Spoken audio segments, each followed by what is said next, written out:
میری زندگی ایک گاؤں میں شروع ہوئی تھی جہاں پر میرے خاندان کے کافی گھر آباد تھے۔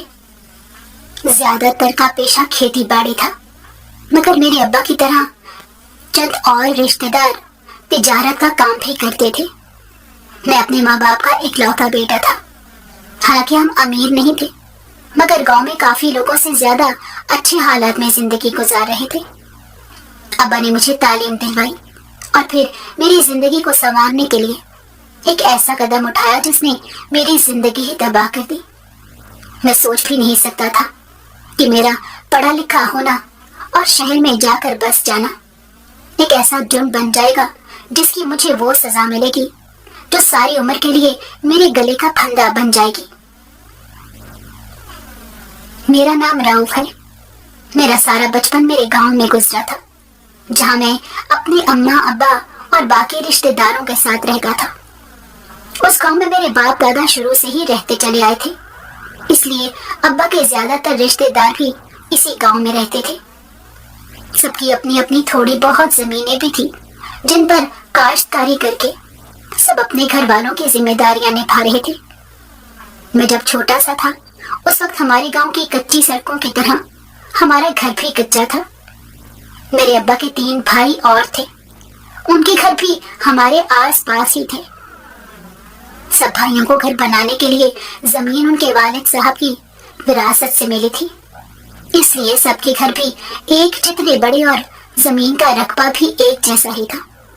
فرق بس یہ تھا کہ میں اپنے اماں ابا کا اکلوتا بیٹا ہونے کی وجہ سے ان کی ساری زمین اور اس مکان کا بھی اکلوتا وارث تھا، جبکہ میرے تایا اور چچا کے ہاں 3 4 بچے تھے۔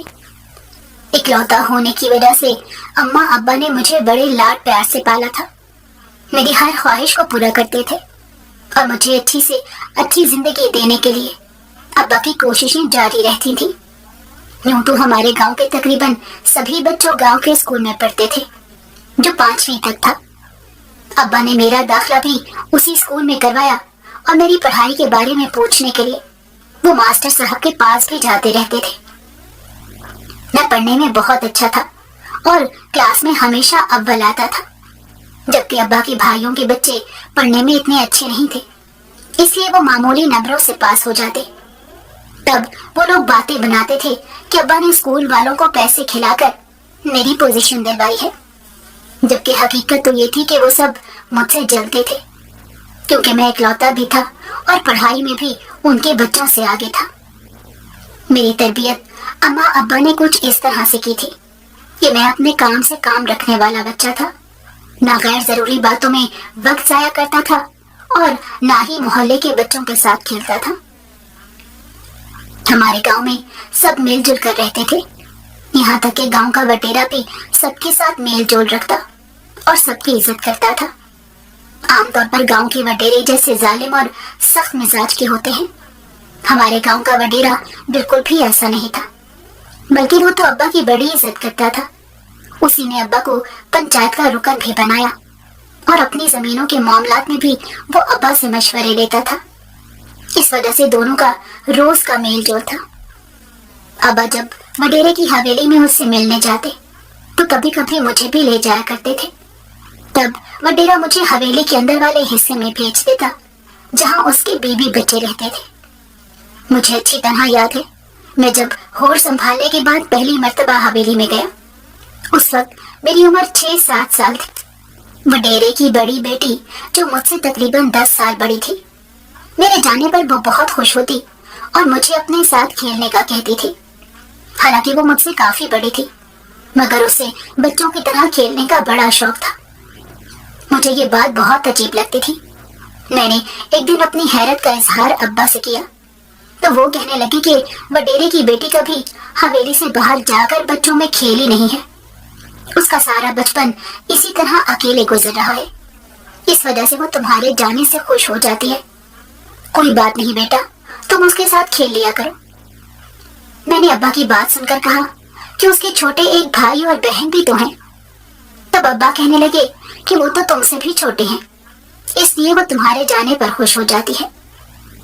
میں یہ بات سن کر خاموش ہو گیا۔ اس بات کا علم تو مجھے بعد میں ہوا کہ وڈیرے نے 2 شادیاں کر رکھی تھی۔ پہلی بیوی سے وڈیرے کی ایک بیٹی تھی جو 6-7 سال کی ہو گئی تھی، مگر دوبارہ اس کے ہاں کوئی اولاد نہیں ہوئی۔ تب اس نے دوسری شادی کی اور سال بھر میں ہی دوسری بیوی سے وڈیرے کو ایک بیٹا ہو گیا، اور اس کی 2 سال بعد ایک بیٹی نے بھی جنم لیا۔ میں ابا کے ساتھ حسب معمول کبھی کبھی حویلی جایا کرتا تھا۔ ابا کے سمجھانے کی وجہ سے ہی میں نے صفیہ کے ساتھ کھیلنا شروع کیا تھا۔ وہ مجھ سے 10 سال بڑی تھی، اس لیے مجھے سمجھ نہیں آتی تھی کہ میں اسے کیا کہہ کے پکاروں۔ وہ خود مجھے کہتی تھی کہ میں تمہاری دوست ہوں، اس لیے تم میرا نام لے کر مجھے پکارا کرو۔ مجھے بھی اس کا نام لینے کی عادت پڑ گئی، یہاں تک کہ 11 سال کی عمر میں پہنچنے آنے کے باوجود میں حویلی کے اندر جانے والا واحد لڑکا تھا، ورنہ ابا بتاتے تھے کہ حویلی کے اندر 9 سال کی عمر کے بعد کسی بھی بچے کو جانے کی اجازت نہیں ہے۔ وڈیرا ابا پر بہت اعتبار کرتا تھا، اور شاید وہ یہ بھی جانتا تھا کہ اس کی بیٹی میرے ساتھ ہنستی کھیلتی ہے۔ حالانکہ اسے چاہیے تھا کہ اپنی بیٹی کو اسکول میں داخل کروا دیتا، تاکہ وہ بھی گاؤں کے باقی بچوں کے ساتھ پڑھتی لکھتی تو اس کی زندگی بھی بالکل نارمل طریقے سے گزر رہی ہوتی۔ مگر اس معاملے میں وڈیرے کی شاید وہی دقیانوسی سوچ تھی جو اپنی بیٹیوں کو اسکول نہیں بھیجتے۔ مگر وڈیرے نے جب اپنے چھوٹے بیٹے اور بیٹی کو اسکول بھیجنا شروع کیا تو میں سمجھ نہیں پایا کہ اس نے اپنی بڑی بیٹی کے ساتھ یہ ناانصافی کیوں کی تھی۔ میں جو کہ 11 سال کی عمر میں بھی حویلی میں جاتا رہتا تھا، صفیہ میرے ساتھ باتیں کرتی اور ہنستی کھیلتی تھی، لیکن میں نے دیکھا تھا کہ اسے غصہ بھی بہت جلدی آتا تھا۔ چھوٹی چھوٹی باتوں پر ناراض ہو جاتی اور اپنی حویلی میں کام کرنے والی عورتوں کے ساتھ بھی وہ بدتمیزی کرنے لگ جاتی تھی۔ اس کی اماں کبھی بھی اسے کسی کے ساتھ اس طرح بات کرنے پر نہ روکتی تھی اور نہ ہی سمجھاتی تھی، بلکہ میں نے وڈیرے کو بھی ملازموں پر غصہ کرتے ہوئے دیکھا تھا۔ شاید یہی وجہ تھی کہ اپنے باپ کو دیکھ کر ہی صفیہ ان کے جیسی ہوتی جا رہی تھی۔ وڈیرا اپنی بیٹی کو حویلی کے اندر کچھ بھی کرنے سے منع نہیں کرتا تھا، مگر اسے حویلی سے باہر جانے کی اجازت نہیں تھی۔ میں جب بھی اسے ملنے حویلی میں جاتا تو وہ مجھ سے چیزیں منگوایا کرتی تھی۔ میں اس کی پسند کی چیزیں لے جا کر اسے دے دیتا تو وہ بہت خوش ہو جاتی تھی۔ اسی طرح میں نے پرائمری پاس کر لی اور ابا نے مجھے پڑھنے کے لیے شہر بھیج دیا۔ شہر میں ابا کے 2-3 جاننے والے تھے جن سے اچھی خاصی سلام دعا تھی۔ ابا جب بھی شہر کسی کام کے لیے جاتے تو انہی کے پاس رکتے تھے، اور وہ لوگ بھی گاؤں میں ہمارے گھر آتے جاتے تھے۔ ابا نے شہر کے ایک اچھے اسکول میں میرا داخلہ انہی کے ذریعے کروایا، اور اسکول کے قریبی ہاسٹل میں میرے رہنے کا بندوبست بھی کر دیا تھا۔ شروع میں تو ہاسٹل جانے کے بعد میرا دل نہیں لگتا تھا، مجھے اماں ابا کی بہت یاد آتی تھی، مگر آہستہ آہستہ نئے اسکول اور نئے ماحول نے مجھے اپنی طرف مائل کرنا شروع کر دیا۔ میرے بہت سے دوست بھی بن گئے اور میں ہاسٹل میں خوش رہنے لگا۔ جب بھی چھٹیاں ہوتی تھیں تو ابا خود مجھے آ کر گاؤں لے جاتے، جہاں پر میری ایسے آؤ بھگت ہوتی تھی جیسے میں کسی سلطنت کا شہزادہ ہوں۔ جتنے دن بھی میں گاؤں میں اپنے گھر میں رہتا، اماں میرے لیے طرح طرح کے کھانے بناتی تھی، اور میں صفیہ سے ملنے بھی لازمی جایا کرتا تھا۔ اسی طرح وقت گزرتا گیا اور میں نے میٹرک پاس کر لیا۔ میرا ذہن شروع سے ہی کاروباری تھا، جب سے میں نے شہر میں رہتے ہوئے سوچنا سمجھنا شروع کیا تھا۔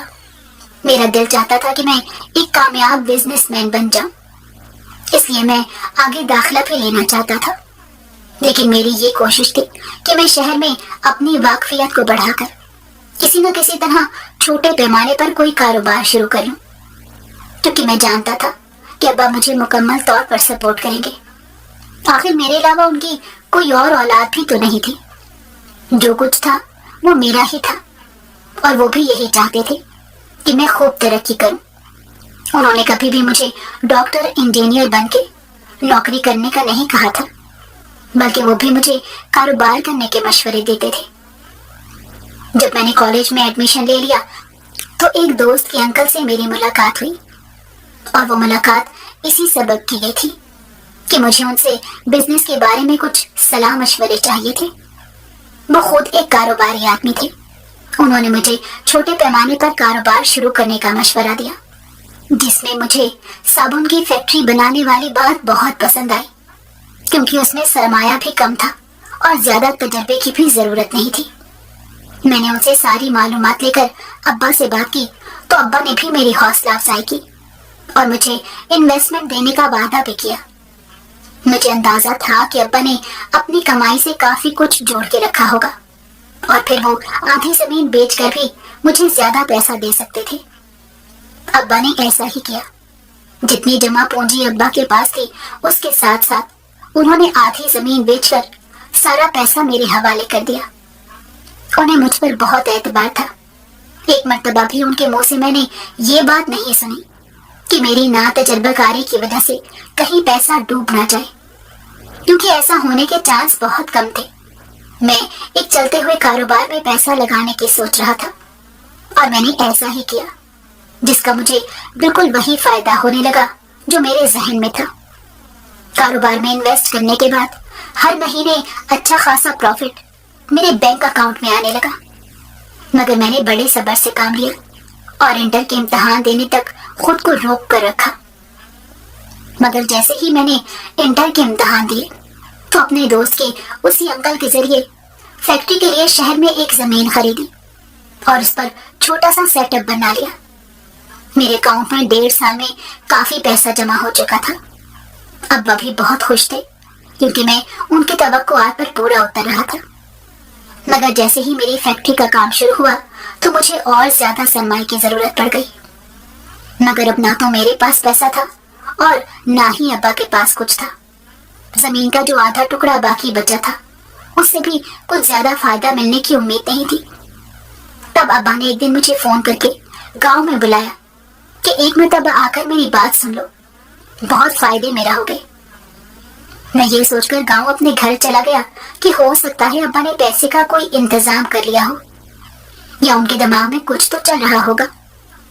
مگر میرے گھر جانے کے بعد رات کو ابا نے کہا کہ وڈیرا اپنی بیٹی کا رشتہ میرے ساتھ طے کرنا چاہتا ہے اور اس رشتے کے بدلے میں وہ کافی ساری زمینیں میرے نام کر دے گا، جسے بیچ کر میں اپنے خواب پورے کر سکتا ہوں۔ میں نے سوچا کہ وہ وڈیرے کی چھوٹی بیٹی تو مجھ سے 8-9 سال چھوٹی ہے اور شاید وہ بھی پڑھ رہی ہوگی، پھر وڈیرا اس کی شادی میرے ساتھ کرنے پر کیسے راضی ہوا۔ لیکن تب ابا نے جو بات میرے سامنے رکھی وہ میرے ہوش اڑا دینے کے لیے کافی تھی۔ ابا نے کہا کہ وڈیرا اپنی بڑی بیٹی صفیہ کی شادی میرے ساتھ کرنا چاہتا ہے۔ یہ سن کر تو میں اپنی جگہ سے کھڑا ہوا، کیونکہ یہ تو میرے وہم و گمان میں بھی نہیں تھا۔ صفیہ مجھ سے 10 سال بڑی تھی اور بالکل بھی پڑھی لکھی نہیں تھی، اوپر سے اس کی بدمزاجی اور غصہ تو ہر وقت ناک پر دھرا رہتا تھا۔ حالانکہ میں پچھلے 2 سالوں سے اس سے ملا بھی نہیں تھا۔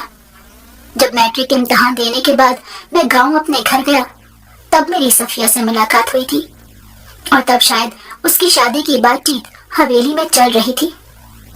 پھر آخر ایسا کیا ہوا تھا کہ اس کی شادی نہیں ہوئی اور وڈیرا اپنے ہم پلہ لوگوں کو چھوڑ کر مجھ سے اپنی بیٹی کی شادی کرنا چاہتا تھا۔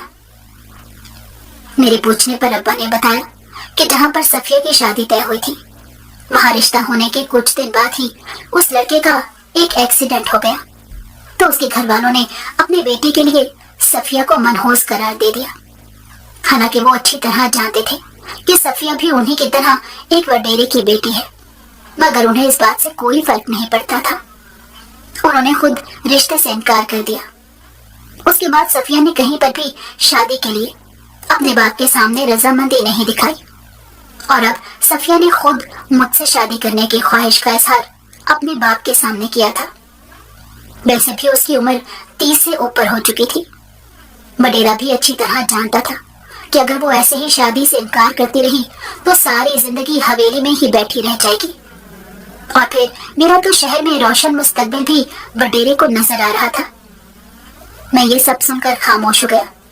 میں ایسا ہرگز نہیں چاہتا تھا، کیونکہ میرا دل اتنا بڑا قدم اٹھانے پر آمادہ نہیں ہو رہا تھا۔ مگر ابا نے مجھے اتنے سبز باغ دکھائے کہ ان کی لالچ کی پٹی میری آنکھوں پر بھی بند گئی۔ میں نے اس شرط پر صفیہ سے شادی کے لیے ہاں کی کہ وہ یہیں گاؤں میں رہے گی، میں اسے اپنے ساتھ